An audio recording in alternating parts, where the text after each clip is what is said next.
everybody, and welcome back to another episode of the #1 podcast on IBM's YouTube channel, the Gregg and Joe Turbo Show. I'm your host, Joe, joined as always by the man with more hoodies than Bill Belichick, Mr. Greg Minicello. Yeah, but all my hoodies have the arms on them, so that's true. That's true. Yeah. That's true. Yeah. Well, hi everybody. Cutting off the sleeves. I mean, is it still a hoodie? I don't know. I mean, the Maybe hood's on it. a thick tank top at that point. Yeah, fair. Yeah. Now that we answered the important questions. Exactly. Yeah. But thanks everyone for tuning in. It's been a while since we put out one of these episodes, so appreciate the patience. Yes. We're back. We're back. We never left. Feels like we never we left. Didn't leave. Honestly, we never left. This week we kind of did it a little different. We actually have already recorded our conversation, and the reason is we're doing it this way is because honestly we're using a new platform and we messed it up. So Let's see how this works. Let us know if you guys like this better. Maybe not. I don't know. It's fine. Everything's fine. We're gonna give it a rip. Everything's fine. Yeah. It reminds me of that meme, with the dog and everything's on fire. And it's like, this is fine. This is fine.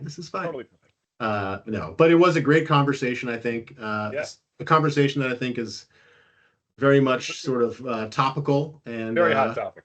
Hot topic for sure. So this week we chatted with Giridhar Shankar, who is a senior director for product management for Apptio Cloudability. He was working specifically on the Cloudability Premium piece, the offering, I guess. So we got a chance to chat with him about, what it's all about. Why should people care? I think it was a good conversation. I hope. Yeah, sure was. You seem like you enjoyed it, Greg. Oh, absolutely. So, absolutely. So we hope you guys enjoy it as well. Without further ado, enjoy the convo. But no, this is actually great timing to kind of come back with another episode. A lot of exciting things been going on lately. One thing in particular is this new offering called Cloudability Premium. For those who are familiar with Cloudability, it's sort of an extension of that. So today we're lucky to be joined by Giridhar Shankar, who is a product manager for Apptio Cloudability, IBM Apptio Cloudability. I don't know, it's probably a much longer name now, but we're happy to have you. Thanks for joining. Maybe we can start, just give us a little bit of background on who you are and how you got here. Yeah, hit us with it. Hit it. Okay, super. I guess you can all hear me. Yes. You can call me Giri. I'm based in Bangalore. I lead the Cloudability product management in India. We have a great presence of engineering team and now product management based in India. It's been a good 9 months of journey with IBM. Joined Apptio slightly before IBM took over Apptio. Generally, I've been on the infrastructure side of things, helping customers build modern data centers on the, either with Cisco or Aruba, helping build wireless networking, building controllers that run, or all kinds of applications that run in the data center. So I do understand from a private cloud to data centers, the challenges people face. It's been like 20 plus years in this, storage domain, networking domain, virtual computing, private data centers, and I will spend a lot of time with Nutanix before this, in the hyperconverged infrastructure. So the kind of challenges people face, whether it's a CapEx or now moving on to OpEx model, the challenges remain the same. You need infrastructure to run applications, and how do you set up optimal infrastructure is the critical need of the hour. And that's where I did a startup of my own in the multi-cloud FinOps as a co-founder, but before joining Apptio. I failed as an entrepreneur, but I tried. Right. I'll try anything twice, right?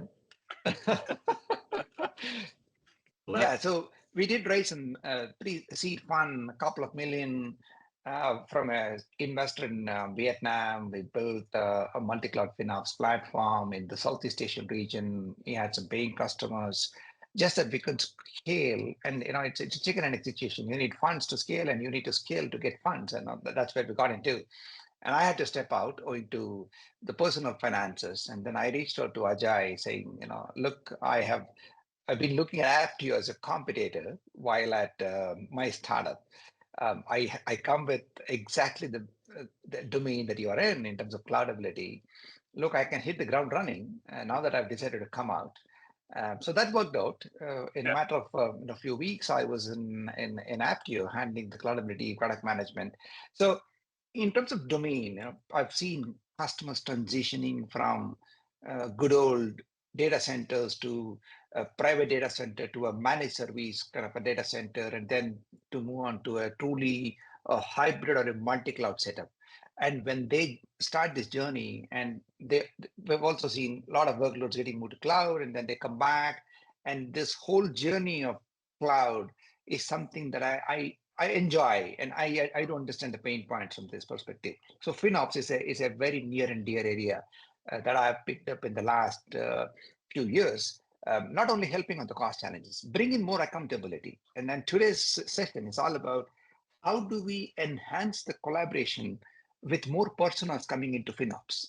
That's going to be the area of focus that I wanted to talk about today, right? Yeah. So less of bullshitting, more of realities is what I would want to focus on.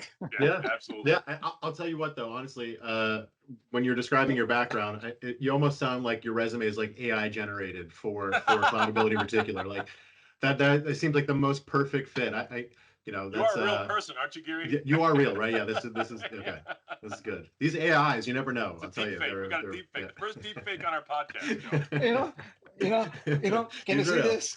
Yes, Cloudability. Yeah. I wear it on my sleeve as well. Yeah. So, but that's awesome, and honestly, that's great. Then I'm even more excited to have you on because obviously you have sort of a great perspective on this. But kind of like you described, right? I mean, for 20, 30 years, people kind of existed on-prem and still struggle to this day to find ways to sort of run lean and run performantly.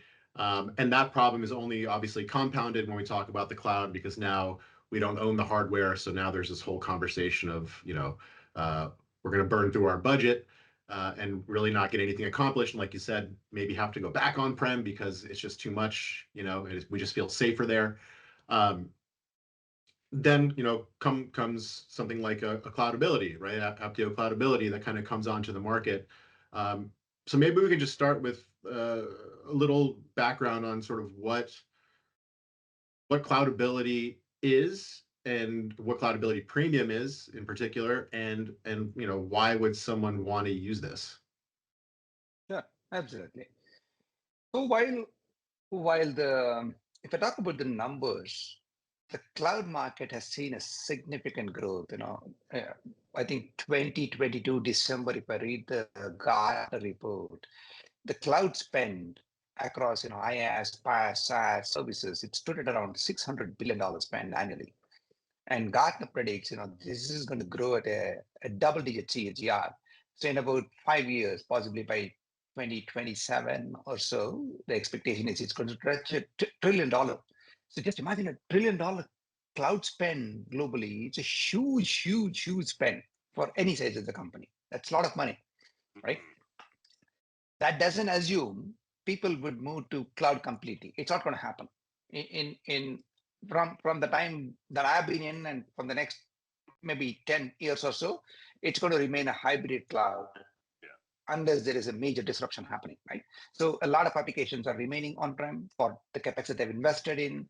People look at CapEx versus OpEx, and there is always a piece of the puzzle where on-prem would run. So if you look at majority of the workloads, they move to cloud. So in the last 10 years, I've seen the cloud growing so much. The reason, one, there is a market, there is a demand to move from CapEx to OpEx. Second, the number of fine-grained services available. If you look at Amazon, AWS alone, 320, 330 plus services that you can choose from. The catalog just keeps growing. And if you just look at VMs, the families and the instance types within each family, with GPU, without GPU, the kind of combinations that you have, it's unbelievable. It's extremely complex, right? And every that year has grown. It gets more complex. Right. Every 2 weeks, it's very difficult to keep up with new services and the innovation that they have to match that. And Microsoft has tried to address the enterprise market with more enterprise integrations, be it AD, be it CRM, be it your Cognos and Power BI, your BI applications, anything that a large enterprise requires in terms of integration. That's what Microsoft has focused on. They've captured a large enterprise market. If you look at Google, they were the first ones to bring up like Kubernetes, right? They contributed to CNCF, but founders of these containerized environments and the BigQuery, the kind of innovation that has happened there as to how you optimize on your data kind of workloads and AI ML. Every cloud provider has so much of innovation happening, and people have realized the moment you want to keep yourself out of one cloud provider because you're locked into a price, people look at how do I generalize my architecture? How do I create in such a way that I should be able to move across different vendors? That is where the CTOs are focused on today. So this has truly led to a real multi-cloud setup. 85% of the customers use at least 2 clouds, right? 55% of the customers use at least 3 clouds. And there's a real reason, right? I'm not just pulling the numbers out of my head. It's a real thing. It's you can actually find out in the Gartner report, a lot of secondary market reports as well. Once, maybe 10 years back, people looked at, is it only for backup? Can I create an S3 storage, take my database backup archives and store it as a secondary storage mechanism? It's no longer that, including compute, storage, networking, whole of application infrastructure. And we have seen application infrastructure that uses cloud and on-prem, and you can't even make out. It's so seamless how they interact with each other, right? So that's a kind of complexity. So the application complexities, microservices, the likes of serverless, how they're proliferated, number of services available, and then how CTOs want to position their own software, not without a lock-in to a particular vendor, has led to increased complexity in cloud. And when you have this multi-cloud environment, how do you know who's choosing what? How do I bring in a common understanding with larger organization? What does even chargeback mean? What does even showback mean? Yes. People don't have the common understanding, right? That's where Apptio has been, I would say, front runner in the FinOps set of business. So they contributed, a nonprofit organization, this hived off as a FinOps.org, which runs on its own. J.R. Storment, he was a part of Apptio, but now he's no longer with Apptio or IBM. It's an independent organization that runs with maybe hundreds of organizations that are part of this, and the goal is, they generate their own revenue, through trainings, through certifications, etc. But they define a common set of processes, policies as to how you look at the cost aspects, the cost management aspects, divide them into standard 3 phases, inform, optimize, and operate, define the maturity levels like crawl, walk, run. Now, these standards, everybody understands. When I say show back, people who understand FinOps now understand. So that bringing them onto a common platform of definition, ontology, terminology, processes, tools, what does a domain mean, and how do I operate within an organization? All of that is a part of FinOps. What Cloudability does is it helps you set up your own FinOps adhering to these principles.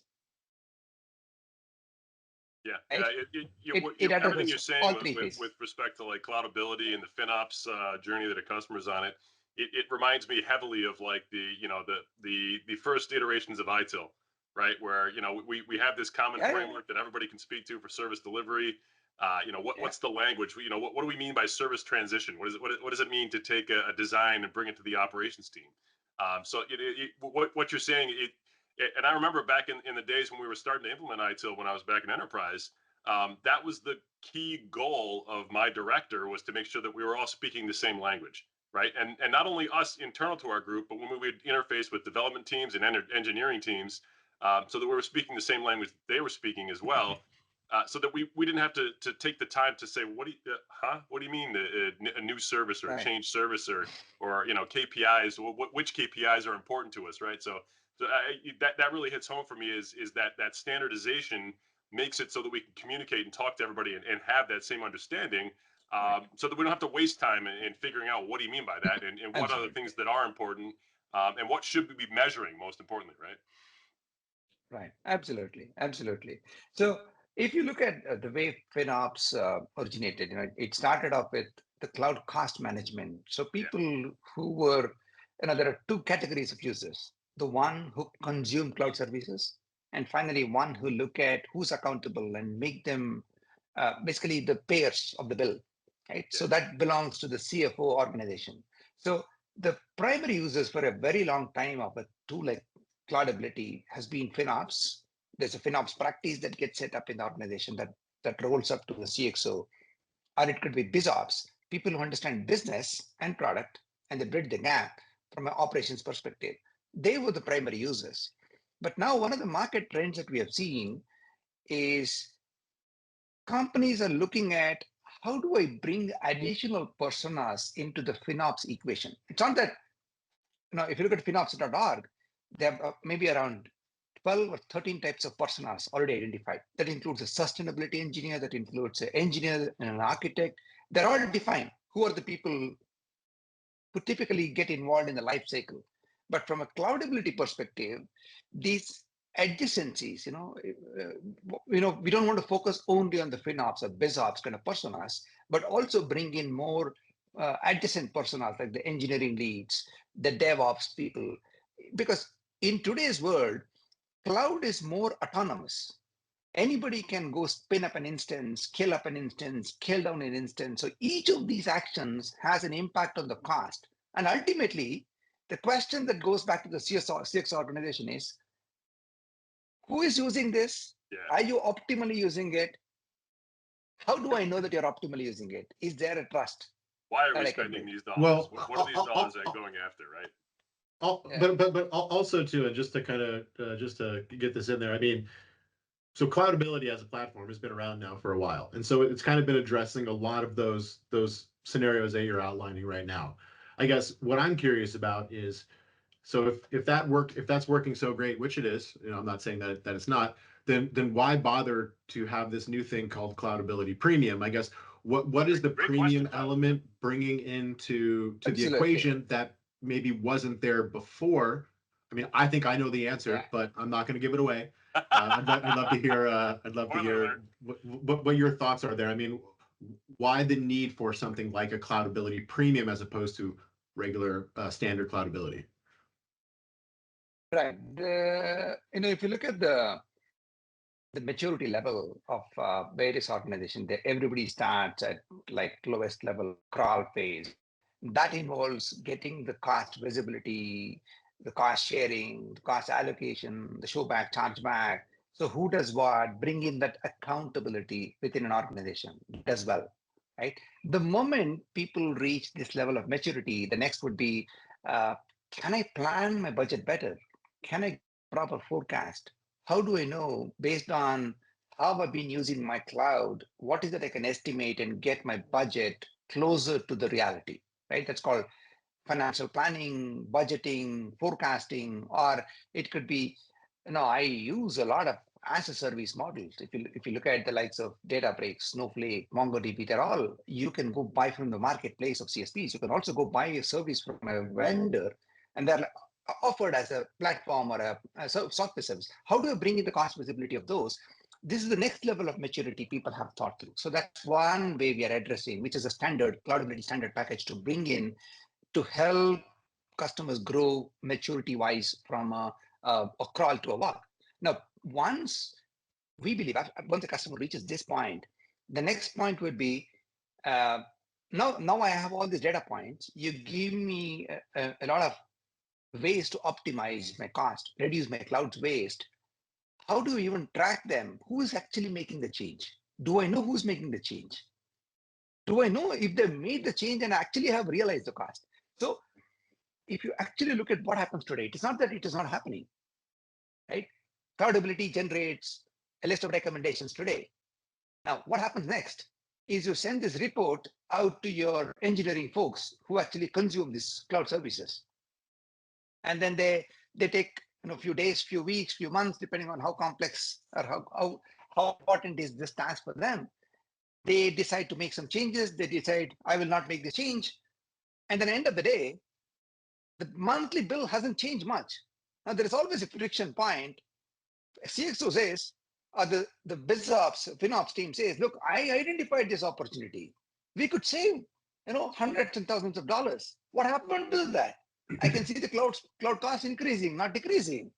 Yeah. So this point is a friction point that companies get into today. Yeah. Now, to address this problem, to bring in or reduce the friction between different groups, to bring in more transparency in the organization, to make it a well-oiled engine where you don't need people to use various other channels to start reporting what changed the date and why and how and who. Why not the tool start tracking them? The moment a change happens, you report it back to all of the personas, from engineers, operations, all the way to CXO FinOps, without anybody having to share anything. That brings in more transparency and hence accountability. That's one part of the problem. Second, one of the market trends that we have seen is organizations are looking at making every engineer accountable for what they spend, which was not the case earlier. Now, which means it's a shift left thinking. In security, we talk about shift left. Even before a problem happens, you start looking at what is it you could do to plug in the loopholes. Same concept is applicable to FinOps as well. Now, which means the moment I start planning my workloads, the moment I start planning to increase the resources or decrease the resources, whatever action I need to take, surface up, what does it mean from a cost perspective, right? In future, in 2025, we will also start surfacing what is the green impact of you making this change, like cloud carbon footprint, the kilowatt hour consumption, the metric tons of carbon dioxide emission. Start reporting that. No, by bringing in these cost and sustainability metrics, this is going to create a more accountability in the organization and make them more responsible. If I know the resource that I'm requesting has, let's say, $500 per day kind of an impact, I would think twice. Or I can even start putting it in my approval process. Anything beyond X dollar amount, it has to go through N levels of approval. I can bring in a lot of processes. I can start enforcing my policies. Yep. That would help elevate the organization to a FinOps run level. That's where premium would come into the picture.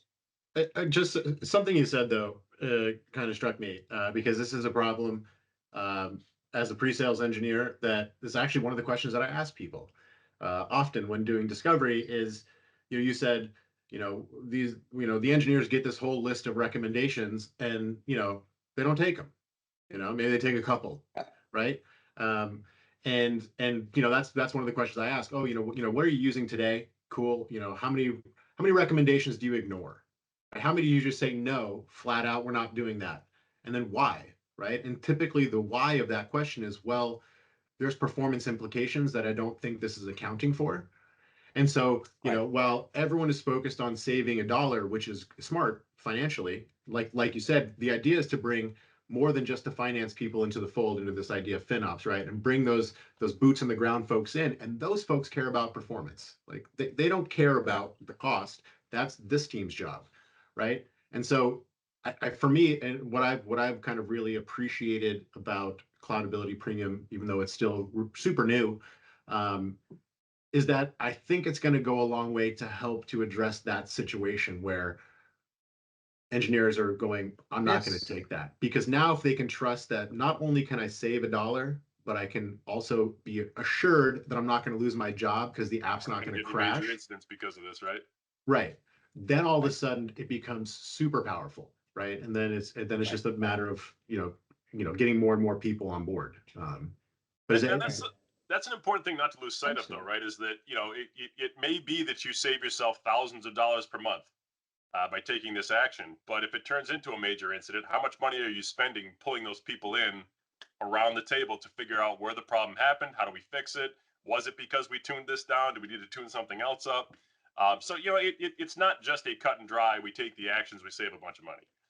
So it does require a lot of thought and a lot of data to create those data-driven decisions to make sure that you trust what it is you have for these recommendations that are being made, and B that you have the ability to dial them in to make sure that if you don't trust them, we can change this, we can apply this different policy, and out comes the other side a more trustworthy action. Absolutely. That turns into further adoption of the service of Cloudability Premium, of the offering of Cloudability Premium, so that your users can continue to do their work without having to think about too much, right?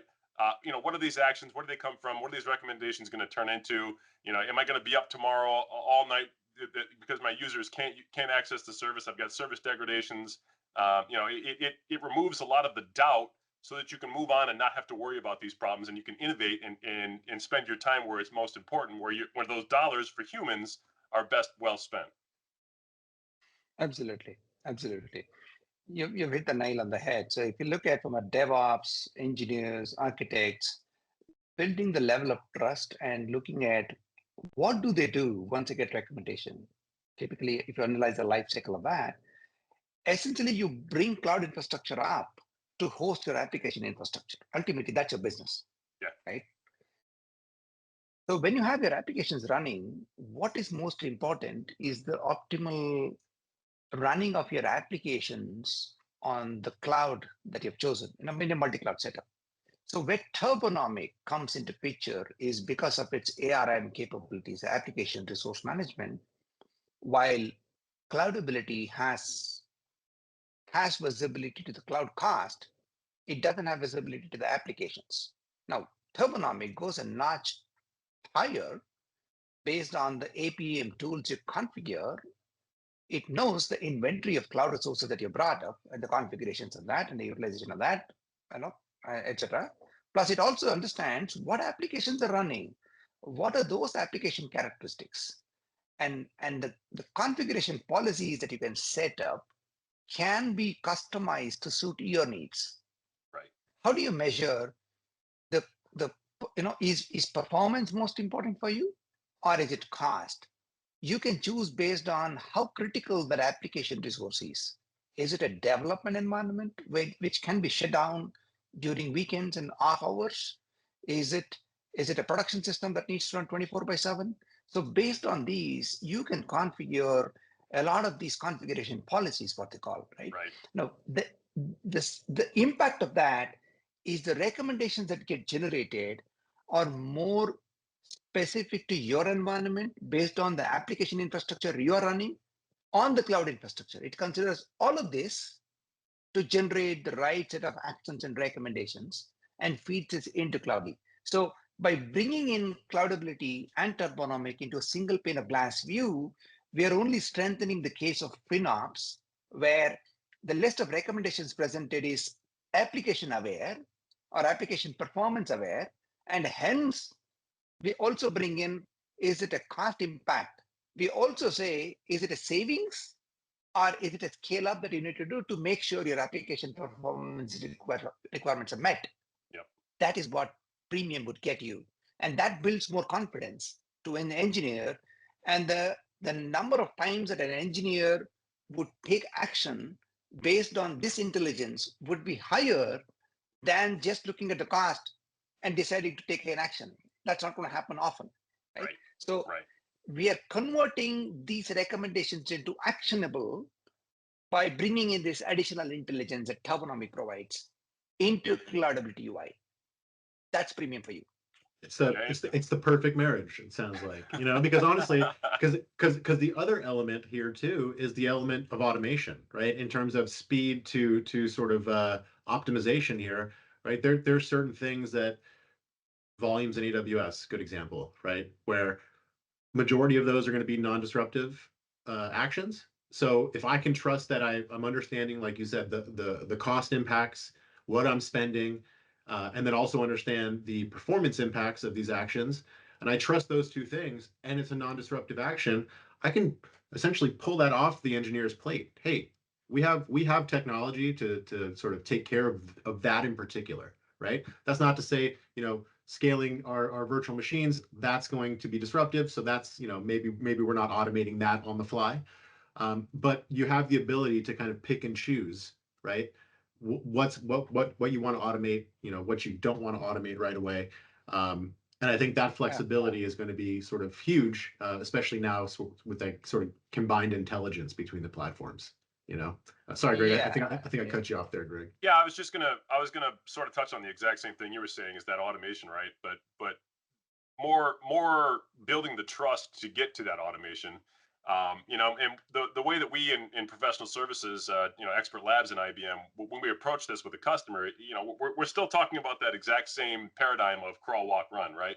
Where out of the gate, we may not be automating the remediation of these actions, right? The execution of these actions, but we're automating the decisions, right? So we're taking the customer from saying, stop looking at a spreadsheet and a BI platform and Cloudability all at the same time, you know, and bringing all these people into a room and sitting down and taking your whiteboard marker and chewing through the data to get to the same decision that Turbonomic is going to automate for you, right? We bring the data to you to say, here is something to do to impact your performance, right? That's going to cause a little bit of a jump in your cloud bill for this service, but you're going to be able to serve your customers better. And or, right, the other side of the equation is, look, you've really allocated a bunch of resources for this workload. You're not using them all. Maybe give those back so somebody else can use that money for their application, or, you know, so that we can get our costs under control. To automate those decisions, to hand those over to someone and say, hey, look, this is done. Go do this thing. We've already built the trust. You've seen we've executed this manually in AWS. Then we've let Turbo execute it manually for you by ticking the box and hitting execute in Turbo. You've built the trust in these actions. You've dialed in your policy. You've sharpened up that pencil. Now you get to that point where we don't even think about it anymore. Just let Turbo do it. And, you know, every 2 weeks, every month, whatever you want to do on a schedule, real time, you want to scroll up and down real time, we can handle all of that. Just go back to doing what you do best, writing code, designing architecture, whatever it is you're doing, and forget about this. Turbo takes care of it for you. So having that plugged into the background of Cloudability, those two things together, you know, you've got the accountability that you were talking about, right? You've already got those good behaviors. Somebody's looking at Apptio. They're bringing in those Cloudability reports. They've got the finance organization, you know, down and under wraps and in there tight. Now you're automating in the background to make that optimization loop, that feedback loop of you know, the further side of that FinOps model, you know, crawl, walk, run, of saying, let's iterate over this multiple times to really make sure that we've dialed in that optimization piece. It sounds like it's going to be really powerful. it is. And I would touch upon, while automation is a critical piece, how often or what is the, you know, it depends on the maturity level in the organization to be able to Yes. automate the infrastructure components, because most of the times they're disruptive, not destructive, right? Anything that disrupts your business applications, people would be very wary. So what is important is to be able to adhere to the change management procedures. You know, you talked about ITIL in the beginning. Bringing in that concept of automating even creation of incidents or tickets or change requests, going through the approval stages of a company would be the first step, I would say. A lot of companies would prefer to be in that zone, which also includes automation. I mean, this also means automation. Creating a ticket or a change request is a part of automation, and waiting and analyzing, going through the approval, and once it is approved, actually triggering off a set of activities is also part of automation, not just taking an action alone, right? But this platform offering this level of capability itself is a huge advantage to bring in that accountability in our organization. And that's where Turbo excels, by bringing in this capability into one UI. We are only strengthening the case of FinOps and making it a better case for larger enterprises to look at this as an offering that they can use, not just look at cost, optimize application performance, be able to adhere to the change request management processes, implement. And then the last leg, which I've not talked about, is the moment you bring in the change, how do I track who did what change? And then start reporting them, which is a part of ROI. Like people, a lot of customers, whether they like it or not, they look, I paid X amount of dollars towards, you know, annual subscription license. What did I really save? That ROI calculation is so important for them to justify. This also helps them build the trust. Look, I paid Y amount, and that Y saving could be higher than X the subscription amount that they paid. That is the ROI people look at. So it pays them off over a period of time. And by automating the low-hanging fruits, I would never suggest anybody look at automating a production resources, but non-production, definitely yes.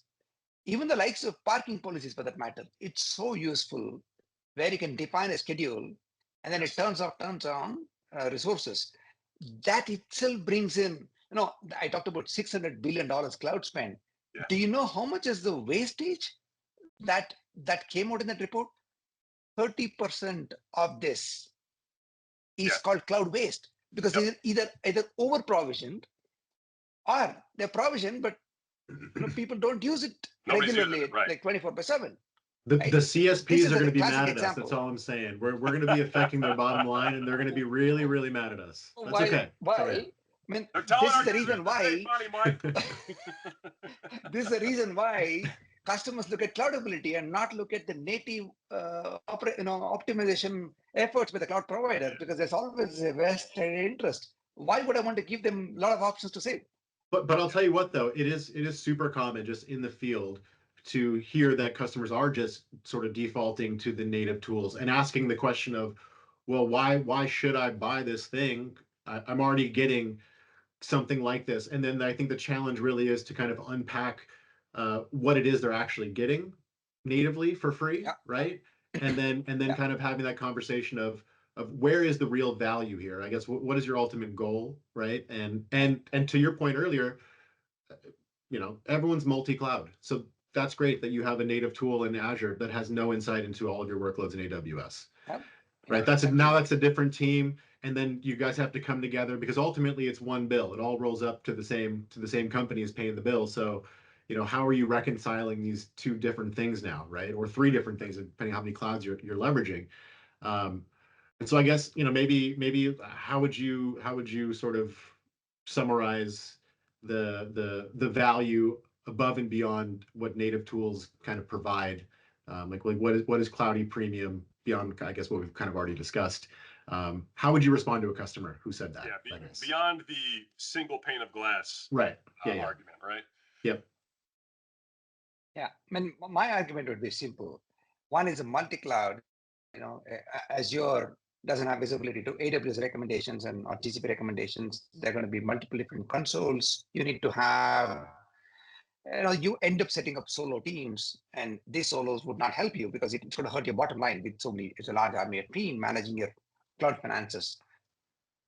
Second, none of these cloud providers have any inkling on the application resources that's running inside. So that application awareness is a missing piece. That's the second thing that I would say. And the third, they have no idea what your organization change management processes are to help bring in the change management processes that you have to help you, right? So people always look at an option that can help reduce the team size, improve the overall productivity. When I say ROI, it is not just through the cloud OpEx, but it's also through the number of people who are really required to manage your multi-cloud environments. And that's where the single pane of glass with the capabilities of premium would go a long way. Yeah, and in addition to that, what sort of level of customization do these native tools give you, like an Azure Advisor, right? Can I get in there and really flip levers and turn dials to get to a point where maybe I didn't trust the recommendations that were coming out of it to begin with, but for my application, for my personal workloads that I manage, that I'm accountable for, can I really sharpen up that pencil to a point where I say, yes, now I do trust those recommendations and I can execute them without taking my business to a grinding halt? The answer is no, Greg. You can't. So okay. There you go. Good answer. Thank you, Joe. I appreciate it. No, but to be fair, there's still customers that use one single cloud as their major cloud provider, and they still use it. They exist. It's not always they exist. There is a reason why they exist. I've seen myself customers that was heavily 80% plus Azure or AWS customers that they were heavily using the native, and then the moment they start looking at other clouds for any reason, that effort would fall flat, and then they would come back to us. We have seen that transition happening. But to be very fair, they do have, if you look at the number of recommendations from a AWS advisor or an Azure advisor, the rate at which they introduce service and the rate at which they introduce recommendations in the advisor, they're far behind. You're way left behind, right? It's a big gap. So there's a lot of manual effort. The moment you start, let's say, SageMaker as a new service, a Lambda as a new service, or maybe BS3 Lens as a new service. If you want to look at how to optimize, how do you get the accountability in, you cannot really trust only on that advisor. So native tools come with their own, the innovation at which, the rate at which they come out with these new services, and how you can actually convert them into actionable. People have always had problems because of these reasons. So, question though, I mean, so again, Cloudability Premium is, a single platform, a single pane of glass, right? But there is still standalone Cloudability. There is still standalone Turbonomic as a platform. And I guess my question is, and this is maybe we can look into the future here, because you said it at the beginning too, that it's not really common that an organization keeps everything in one place, right? It's not just on-prem, it's not just in the cloud, it's not just a single cloud, it's multi-cloud, it's hybrid. And Cloudability Premium addresses that the struggle with sort of the multi-cloud piece of this, right? But there's still that on-prem piece. And I guess in my mind, that's kind of why they're still standalone platforms, is because we want to be able to help those folks on-prem as well. Absolutely. But looking into the future, right, and trying to eliminate as many of the silos as possible, do you see a world in which we have a platform and offering that sort of encapsulates not just the multi-cloud stuff, but also brings in something like an Apptio one, for instance, and Turbo, but it's a single platform where we can manage on-prem and cloud from one place?